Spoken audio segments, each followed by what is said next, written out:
ගේ සායනික සමාජයේ කරන සමාජ දැනුවත් කිරීමේ මෙහෙවරට මම විශාරද ශල්‍ය වෛද්‍ය මහින්ද මල්ලවතන්ත්‍රි මම අද බලාපොරොත්තු වෙන්නේ ඔයගොල්ලත් එක්ක පොඩ්ඩක් කතා කරන්න මේ සමාජයේ බහුලව තියෙන පිළිකාවක් ඒ කියන්නේ පියවරු පිළිකාව.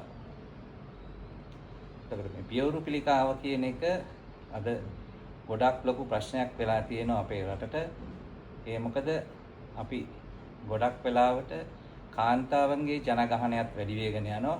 ඒ වගේම අපේ ජනගහනය ඉතා වේගයෙන් වැඩි වියට මහලු වියටපත් වෙනවා. ඒ මහලු වන ජනගහනයේ ප්‍රතිශතය ගත්තොත් එහෙම 25ක් විතර වගේ ප්‍රමාණයකට යනවා. තව අවුරුදු කිහිපයක් යනකොට එතකොට වයසේ යන්නත් පිළිකාවන්ගේ ප්‍රමාණය වැඩි වෙනවා. එතකොට පියවරු පිළිකාව කියන එක ගොඩක් පිළිකාවල් අතරින් ප්‍රතිඵල අතරින් ගත්තොත් එහෙම ටිකක් මාරාන්තික තත්ත්වයන් වලට යන්න පුළුවන් ඒකේ සංකූලතාවයන් එක්ක. ඉතින් ඒක නිසා අපි ඒක ගැන කලින් දැනගත්තොත් ඒකේ ප්‍රතිඵල ගොඩක් හොඳ පැත්තට අපිට හරවා ගන්න පුළුවන්. ඒක නිසා අපි දැනගන්න ඕනේ පියවරු පිළිකාවක් අපිට කොහොමද ඉස්සෙල්ලාම දැනෙන්නේ කියලා. ඒ කියන්නේ අපි පියවර තනියම පරීක්ෂා කර ගැනීම ගැන යම්කිසි දැනීමක් ඇති කර ගන්න ඕනේ.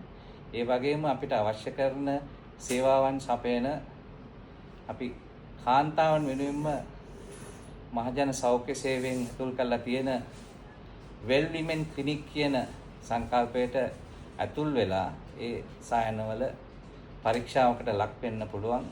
ඒ වගේම අපිට පුළුවන් සමහර ස්ථාන තියෙනවා අපේ රටේ පිළිකා සම්බන්ධව විශේෂ පරීක්ෂණ නොමිලේ කරගන්න පුළුවන් කැන්සර් සෙන්ටර්ස් කියලා විශේෂයෙන් නාරාහෙම්පිට ඒ වගේම තවත් ප්‍රධාන නගර කීපයක ඒ අවශ්‍ය කරන මූලික පරීක්ෂණ කරගන්න පුළුවන්. ඉතින් පියවරු පිළිකාවක් කියන එක පියවරේ ගැටිත්තක්. ඒ ගැටිත්ත කියන එක අපිට අල්ලපුවාම ගොඩක් වෙලාවට දැනෙනවා පොඩි කාලේ ඉඳලා. ඒතර මුලින් දැනගත්තොත් ඒක නරක ගැටිත්තක්ද හොඳ ගැටිත්තක්ද කියන එක විශේෂ වෛද්‍ය පරීක්ෂණයකට යොමු වෙලා අවශ්‍ය කරන පරීක්ෂණ කරගෙන ඒක ගැන තීරණයක් ගත්තොත් අපි හැමෝටම හොඳ ප්‍රතිඵලයක් ඒ වගේම ඉදිරි සෞඛ්‍යදායක ජීවිතයක් ගත කරන්න පුළුවන්. සුති